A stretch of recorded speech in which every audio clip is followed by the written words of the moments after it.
नमस्कार, बहुत बहुत स्वागत आपका आदि टीवी पर। मैं हूं आपके साथ पारुल। आज बात करेंगे विरोध की आड़ में ब्राह्मण का। जी हां, उत्तर प्रदेश में फिल्मों पर विवाद जारी है। गोदान फिल्म को लेकर उठा विवाद अभी थमा भी नहीं था कि अभिनेता मनोज बाजपेयी की फिल्म घूसखोर पंडित को लेकर भारी विरोध दर्ज किया गया। मुख्यमंत्री के निर्देश पर इलाहाबाद में कोतवाली में फिर भी एफआईआर दर्ज हो गई। उधर फिल्म की आड़ में बसपा और कांग्रेस ने ब्राह्मण कार्ड खेलना शुरू कर दिया। बहुजन समाज पार्टी के सुप्रीमो मायावती ने इसे ब्राह्मणों का अपमान बताते हुए कहा कि पिछले कुछ समय से अकेले उत्तर प्रदेश ही नहीं बल्कि फिल्मों में भी पंडित को घुसपैठिया बताकर पूरे देश में इनका अपमान और अनादर किया जा रहा है। वहीं यूपी कांग्रेस के प्रवक्ता ने कहा कि घूसखोर पंडित नहीं बीजेपी सरकार है। आपको बता दें, इस पूरे मामले को लेकर यूपी कांग्रेस का यह तर्क था। इधर कुछ समय पहले भारतीय जनता पार्टी के ब्राह्मण विधायकों ने एक बैठक की थी, आपको याद होगा। इस बैठक के बाद भारतीय जनता पार्टी के प्रदेश अध्यक्ष ने ब्राह्मण विधायकों को भविष्य में ऐसी बैठक ना करने की चेतावनी दी। इसके बाद से ही उत्तर प्रदेश में ब्राह्मण समुदाय की भाजपा सरकार से नाराजगी की खबर आ रही है और अब फिल्म के विवाद के बहाने मायावती ने भी ब्राह्मण कार्ड खेलना शुरू कर दिया है। 2027 के विधानसभा चुनाव से पहले सपा, कांग्रेस, बसपा जैसे राजनीतिक दल भाजपा के ब्राह्मण वोट बैंक में सेंध लगाने पूरी कोशिश कर रहे हैं। तो क्या उत्तर प्रदेश का ये फिल्मी विवाद सियासी ज्यादा है और चुनाव के समय इस तरह के विवादास्पद फिल्में क्यों सामने आती हैं? इस पर आज हम बातचीत करने की कोशिश करेंगे। उससे पहले इस पर कुछ प्रतिक्रियाएं हैं, वो सुन लीजिए। सिनेमा समाज में जागरूकता लाने का एक शक्तिशाली माध्यम भी है, लेकिन ये बड़े दुर्भाग्य की बात है कि जब से भारतीय जनता पार्टी की सरकार बनी है तब से कहीं न कहीं इस तरह के विवादास्पद मुद्दे सामने आ रहे हैं। आप देखिए, अतीत में जब से भाजपा सरकार केंद्र में आई है ऐसी फिल्में बन रही हैं जो कहीं न कहीं विवादास्पद रह रही हैं, जिनके ऊपर उंगली उठ रही है। तो ये कहीं न कहीं एक सोची समझी साजिश और रणनीति के तहत भी हो रहा है। सेंसर बोर्ड को ऐसी फिल्मों का संज्ञान लेना चाहिए और जो लोग भी इस तरह की फिल्में बना रहे हैं जिससे किसी समूह विशेष के लोगों की भावनाएं आहत हो रही हैं, उनके ऊपर कार्यवाही भी करना चाहिए। कब तक समाज को बांटकर वोट की राजनीति करती रहेगी बीजेपी और आरएसएस अब इस तरीके की फिल्में बनवाकर समाज के सामने प्रस्तुत कर रही है कि जिससे नफरत बढ़े। फिल्में तो इसलिए बनती थी कि जिनसे अच्छा संदेश मिले, शिक्षा मिले, लेकिन sensor board Bharatiya Janata party का गुलाम बनकर रह गया है। गोदान फिल्म में सीधे जिस तरीके से दिखाया जा रहा है कि एक विशेष वर्ग गाय को काटता है, ये अपने आप में सरासर बहुत दुर्भाग्यपूर्ण है और देश संविधान से चलता है। गोदान फिल्म की रिलीज पर रोक लगनी चाहिए। इस तरीके की फिल्म बनाने वाले लोगों पर कार्रवाई करनी चाहिए। सेंसर बोर्ड को भारतीय जनता पार्टी की गुलामी से बाहर आकर अपने अस्तित्व को पहचानना चाहिए। सेंसर बोर्ड का काम इस तरीके की फिल्मों को रिलीज न करने के लिए सख्त आदेशित करना है, ना कि भाजपा की गुलामी करना। जहां तक सवाल है एफआईआर दर्ज होने का फिल्म निर्माता के ऊपर, तो निश्चित रूप से जो भी आवश्यक कार्रवाई होती है उत्तर प्रदेश में वो की जाती है और किसी प्रकार से सांप्रदायिक सौहार्द को बिगाड़ने देने का प्रयास अगर कोई व्यक्ति करता है तो नहीं होने दिया जाएगा। बिल्कुल हमारा स्पष्ट मानना है। और कोई धर्म के विरुद्ध कुछ कार्य करता है वो भी नहीं होने दिया जाएगा। कोई भी लीगल एक्टिविटी, कोई भी अनकॉन्स्टिट्यूशनल कार्य, कोई भी एक तरीके से जाति के विरुद्ध किसी पर्टिकुलर जाति को टारगेट कोई करता है वो भी नहीं होने दिया जाएगा। हमारा बिल्कुल स्पष्ट मानना है, कोई धर्म को, संस्कृति को, एक तरीके से देश को, प्रदेश की जनता को किसी प्रकार से अगर कोई टारगेट करता है तो किसी रूप में नहीं होने दिया जाएगा। हमारा बिल्कुल स्पष्ट मानना है। और निश्चित रूप से जहां तक विषय एफआईआर होती है, एफआईआर के पश्चात जांच के आधार पर जो भी आवश्यक कार्रवाई होती है वो निश्चित रूप से की जाती है। और जहां तक विषय कार्रवाई का या एक तरीके से कानून का उत्तर प्रदेश में, तो निश्चित रूप से उत्तर प्रदेश संविधान के आधार पर चल रहा है और संविधान के आधार पर निश्चित रूप से चलेगा। ये वो राज नहीं है जो अखिलेश जी के समय में उत्तर प्रदेश में चला करता था कि संविधान और कानून का कोई लेना देना नहीं था। सब एक प्रकार से जंगल राज के रूप में स्थापित हो चुका था। आज पूर्ण रूप से कानून के आधार पे ये उत्तर प्रदेश चल रहा है और योगी जी के नेतृत्व में उत्तर प्रदेश कानून के रास्ते पर चलता रहेगा और डंके की चोट पे जो भी कानून विरोधी कार्य करेगा उसके ऊपर कठोरतम कार्रवाई की जाती रहेगी। तो वैसे तो सिनेमेटोग्राफ एक्ट धारा 5B1 कहती है कि ऐसी फिल्म को सर्टिफिकेट दिया ही नहीं जा सकता जिसमें पब्लिक ऑर्डर यानी सार्वजनिक व्यवस्था या सांप्रदायिक सद्भाव को बिगाड़ने जैसी बातें हों। और फिर तो ये घूसखोर पंडित जैसा शब्द था। जिस पर विवाद हो रहा है, अपनी अपनी रोटियां सेकी जा रही हैं, क्योंकि सीधा मुद्दा जुड़ गया है ब्राह्मण वोटों से। और ब्राह्मण वोटों की अगर आप बात करें तो उत्तर प्रदेश में 11 से 12% है, लेकिन इनका प्रभाव 100 सीटों से भी ज्यादा है। आप सोच लीजिए कि कितना जरूरी है इन राजनीतिक दलों के लिए ब्राह्मण वोटर, और इसी को लेकर हो रही है बयानबाजी। लेकिन थोड़ा सा स्थिति तब भी और आप कह सकते हैं कि इसको दो तरह से डिवाइड करके आप समझ सकते हैं कि जवान फिल्म में एक गाना था जिसमें दीपिका पादुकोण ने बिकनी पहनी थी, जिसको लेकर ये पूरा विवाद हुआ था। उसका कलर भगवा था, वहाँ पर भी बैन की बात आई थी, वहाँ पर भी ये सारी चीज़ें हुई थी। और अब इस नाम को लेकर आप देख लीजिए, सवाल ये है सेंसर बोर्ड ऐसे मामलों को, ऐसे फिल्मों को पास कैसे कर देता है? सेंसर बोर्ड में बैठे हुए लोग किस विचारधारा के लोग हैं? खैर, आ रही हूँ वापस उसी चीज पर, क्योंकि पॉलिटिक्स हो रही है इस पर। जिस तरह का सिनेरियो उत्तर प्रदेश में डेवलप हो रहा है, सीधे ब्राह्मण वोटों की तरफ अपनी अपनी रोटी सेकने का इशारा कर रहा है। मिलियन मेहमान जो हमारे साथ चर्चा में जुड़ रहे हैं। केसी जैन साहब भारतीय जनता पार्टी से हमारे साथ जुड़े हुए, बहुत स्वागत सर। विनय कुमार सिंह जी सपा से हमारे साथ जुड़ रहे हैं, स्वागत सर। उज्जवल पाठक जी जल्दी हमारे साथ जुड़ेंगे, उनसे भी हम चर्चा करेंगे। सबसे पहले केसी जैन साहब, आप ही से शुरुआत कर रही हूँ। ऐसा लग रहा है कि आपके ब्राह्मण वोटों में सेंध लगाने की कोशिश की जा रही है, या वाकई ब्राह्मण वोटर्स आपसे खुश नहीं है? क्योंकि हाल ही में जो विधायकों की मीटिंग हुई, मीटिंग करने से आपने मना कर दिया, चेतावनी दे दी। तो क्या वाकई ऐसा है और उस नब्ज को भांप लिया है विपक्षी दलों ने, और इसलिए अब ये मौका भी मिल गया है घूसखोर पंडित के माध्यम से? और ऐसे आर्टिस्ट फिल्में बना लेते हैं, रिलीज भी हो जाती हैं, सेंसर बोर्ड पास भी कर देता है, कई सारी तो रिलीज ही हो गई। अब ये मामला इतना बढ़ गया कि ब्राह्मणों को बहुत ज्यादा गलत लगा, तो जगह जगह विरोध हो रहा है, FIR हो गई, लेकिन ये सेंसर बोर्ड से निकलती कैसे है?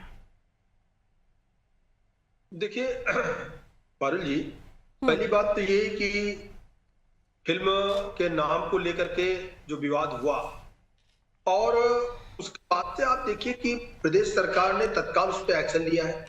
जो भी फिल्म के डायरेक्टर हैं, फिल्म के निर्माता निर्देशक के साथ साथ वो फिल्मकारों को इसमें FIR में नाम दर्ज किया गया है, और कई अज्ञात लोग भी हैं। और इसमें जो इसका टीजर जो लॉन्च हुआ था उस पर भी रोक लगा है, और साथ ही साथ फिल्म के डायरेक्टर ने भी वहां से नेटफ्लिक्स से इसको हटाया है कि इसका जो टीजर है वो जो लॉन्च हुआ रोक दिया जाए, उसका प्रसारण। लेकिन क्या है कि अब देखिए फिल्म के डायरेक्टर कौन? डायरेक्टर भी ब्राह्मण है फिल्म के, नीरज पांडे। फिल्म के जो मुख्य कलाकार हैं वो एक अंतरराष्ट्रीय कलाकार है, मनोज बाजपेयी जी बहुत अच्छे कलाकार हैं, वो भी ब्राह्मण है। लेकिन अब बात ये आती है कि इस तरीके की चीजें, इस तरीके का कंटेंट या इस तरीके का नाम ये कहां से कौन सुझाता है, और किस तरीके से लॉन्च की गई फिल्म, उसके बाद में विवाद कैसे गरमाया? क्योंकि कोई अलग का है नहीं इसमें तो सब उसी समाज से जुड़े हुए लोग हैं। लेकिन क्या है कि ये बात बिल्कुल सही है कि देखिए कहीं ना कहीं पारुल जी पूर्ण रूप से राजनीति हो रही। अगर राजनीति नहीं होती तो ये जब इस पे रोक लग जाने के बाद में भी तमाम जगह पे हंगामा देखा गया, और अभी भी बयानबाजी हो रही लगातार विपक्ष के द्वारा कि भाई ये कैसे लॉन्च हो गया और ये ब्राह्मण के खिलाफ। अरे ब्राह्मण के खिलाफ साजिश है, इसमें काम करने वाले कौन लोग हैं, फिल्म का डायरेक्टर कौन है, ये भी तो देखिए ना। तो ये सोची समझी साजिश है, और कहीं ना कहीं अभी इसकी जब गहराई से चीजें खुल करके सामने आएंगी तो ये भी पता चलेगा कि इस तरीके का कंटेंट कहां से आया, कौन लोग क्या चाहते हैं, कौन लोग प्रदेश में अस्थिरता पैदा करना चाहते हैं, या अपनी राजनीति। जो आपने एक बात रखी कि ब्राह्मण वोट को लेकर के एक विद्वेष की भावना, देखिए जब विद्वेष और जब टकराव की भावना पैदा होती है ना, वो केवल चुनाव तक या एक पार्टी तक सीमित होकर नहीं रहती। फिर अगर विद्रोह समाज में पैदा होता है, उसका दुष्परिणाम बहुत भयंकर और बहुत सारे लोगों को भोगना पड़ता है।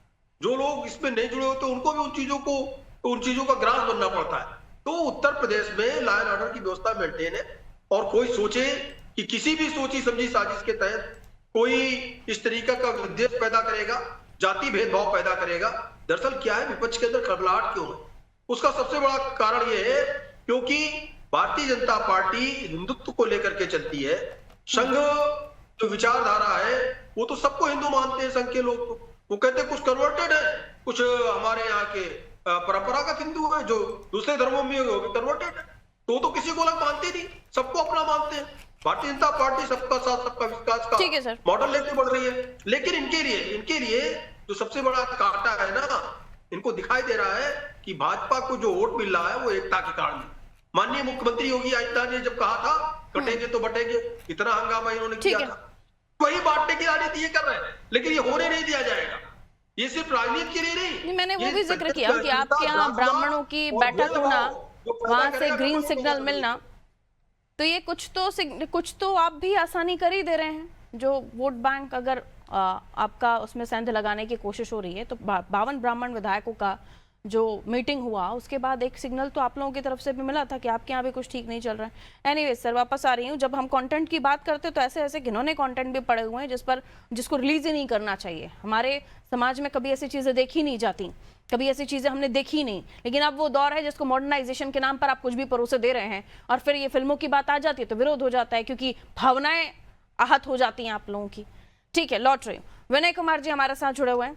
विनय कुमार जी, क्या कहना चाहेंगे? इस तरह का विरोध जो सामने आ रहा है, वो कह रहे हैं कि आप 2027 को देखते हुए बैठे बैठे आपको मुद्दा मिल गया, उसे आप खूब लपक लिए हैं। जी नहीं पारुल जी, ऐसी बात नहीं है।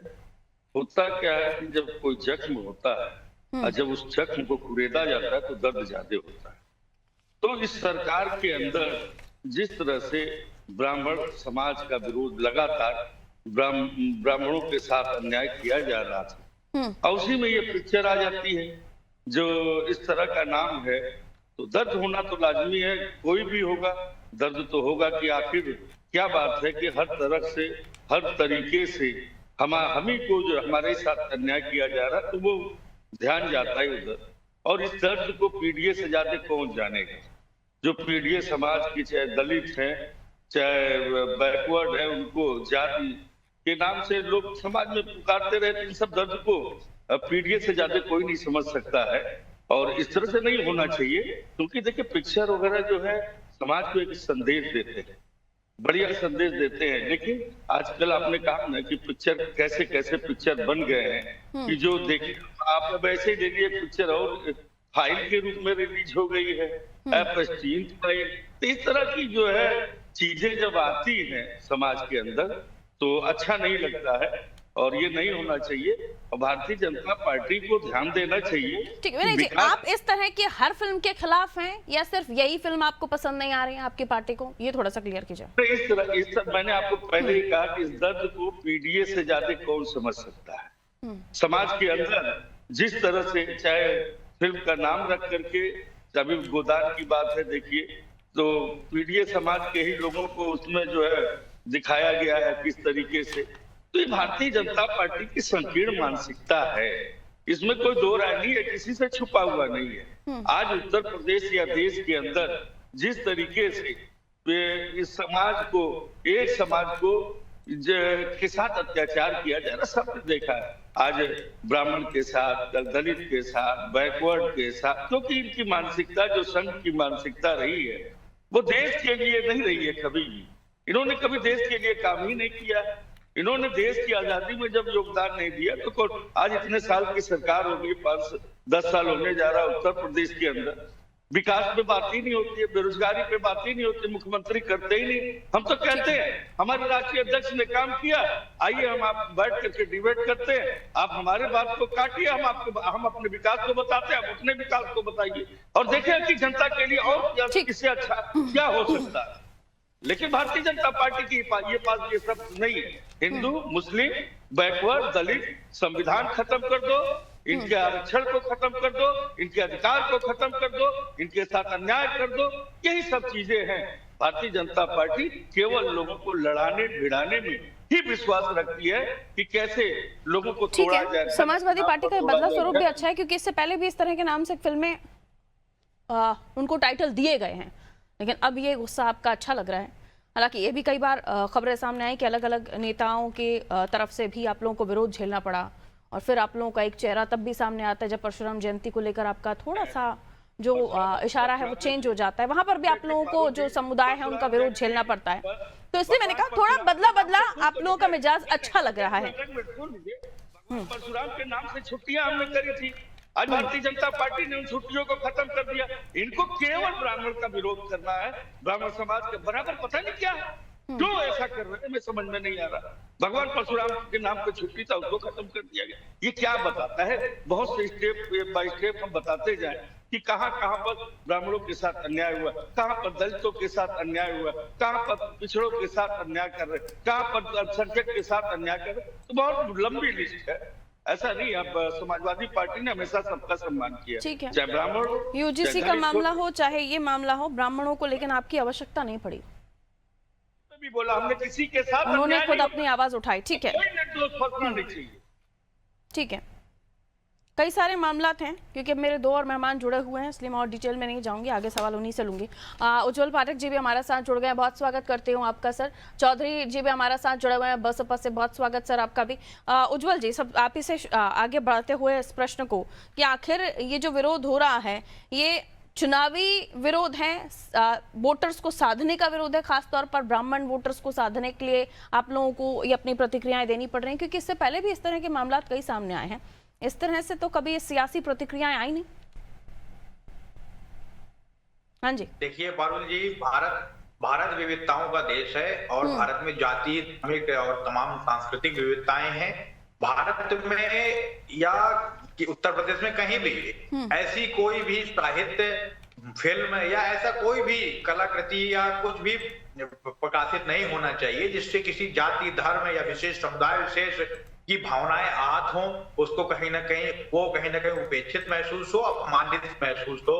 तो इस प्रकार इन मामलों पर रोक लगानी चाहिए। रही बात सियासत की, तो सियासत का तो ये हाल है कि यहाँ सवर्णों को, ब्राह्मणों को और कहीं ना कहीं लक्षित तरीके से दलितों को और पिछड़ों को, सबको समय समय पर इस सरकार के द्वारा प्रताड़ित किया जा रहा है। एक तरफ संस्थानों का निजीकरण करके दलित पिछड़ों के आरक्षण को खत्म किया जा रहा है, तो दूसरी तरफ यूजीसी जैसे विभाजनकारी कानून ला करके समाज में कहीं ना कहीं एक कैरोसिन डालने का प्रयोग का एक कहीं ना कहीं काम किया जा रहा है। तो इस सरकार में ये तमाम विसंगतियां हैं। तो कहीं ना कहीं समाज अपने आप को टूटा हुआ महसूस कर रहा है, बिखरा हुआ महसूस कर रहा है। जब भारत का समाज एकजुट था तब भारत ने अंग्रेजों को खदेड़ दिया था। आज कहीं ना कहीं समाज बिखरा हुआ है। आप अखंड भारत विश्व गुरु की बात करते हैं और अपने ही समाज में कभी हिंदू मुस्लिम के नाम पर, कभी अगड़े पिछड़े के नाम पर, कभी दलित पिछड़े के नाम पर कैरोसिन डाल करके और लोगों को आपस में लड़वाने का काम करते हैं, फूट डॉलर और राज करो की नीति पर काम करते हैं। तो कहीं ना कहीं भाजपा को शर्म करनी चाहिए इस प्रकार की राजनीति से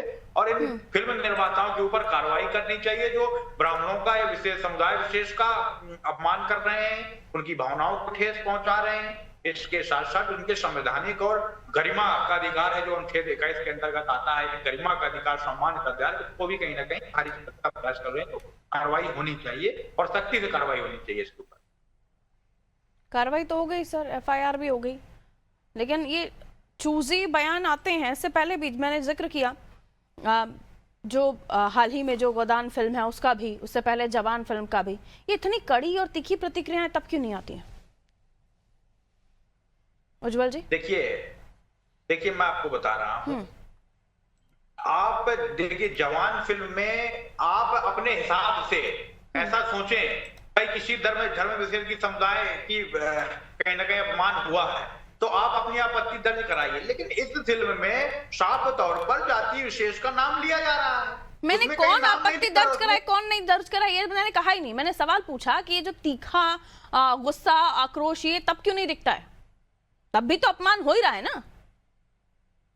नहीं, अपमान बिल्कुल हो रहा है। तब ये उज्जवल जी का ये जो अभी इतना ताजा इतना अच्छा बयान, ये तब क्यों नहीं आता है?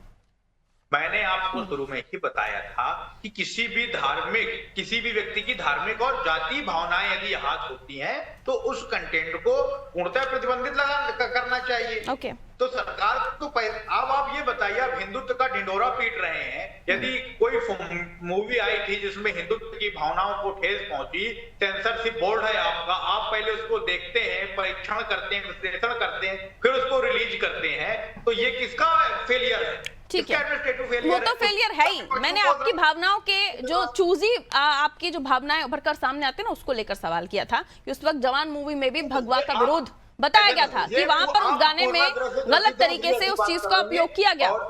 वहां पर ये आपकी प्रतिक्रियाएं और ये सियासत नहीं हुई थी, ये मैंने सवाल पूछा था। शंकराचार्य का अपमान हुआ, कांग्रेस पार्टी खुल करके बोली, ठीक है। आप एक मूवी को लेकर के कह रहे हैं कि हम कहीं ना अभी तो मूवी की बात चल रही है ना, जो मूवीज जो हमारा सामाजिक आईना होता है वो किस तरीके से छिन्न भिन्न किया जा रहा है, लोगों के सामने किस तरीके से गंदा कंटेंट पेश किया जा रहा है, और अब तो समुदाय या जातियों को लेकर भी इस तरह की बातें, इसलिए थोड़ा सा चूजी होंगे आप, तो फिर वोटर्स भी समझते हैं कि आपका कब कहां आपको गुस्सा आता है। Okay, my one guest is also waiting now.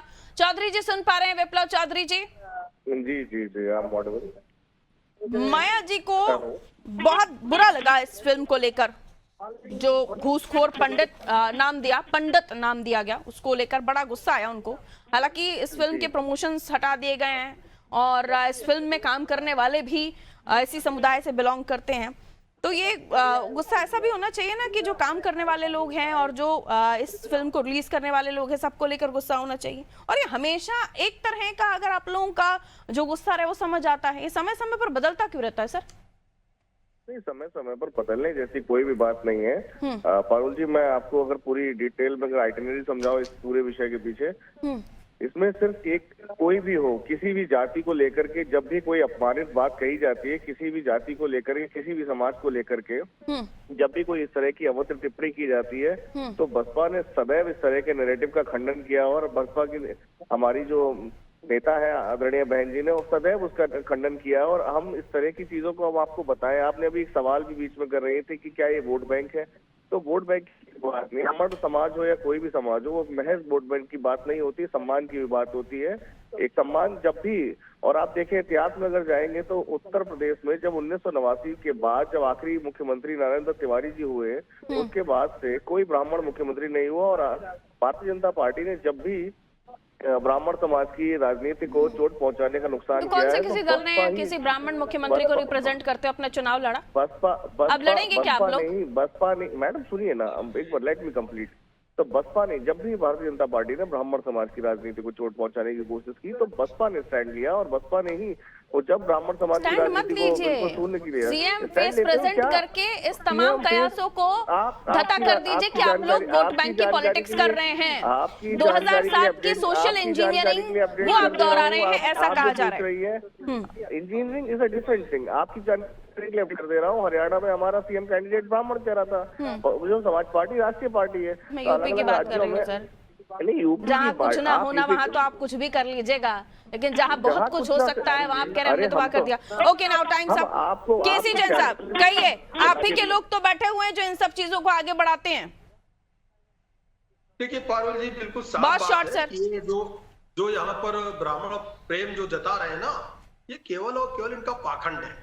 जिस समय पर अभी हमारे कांग्रेस हमारी पार्टी है, बारी बारी से, बहुत कम समय में हम बारी बारी से बात कर रहे थे कि किसके साथ हो रही, जिन्होंने राम भक्तों पे गोलियां चले उनके साथ हो रही है।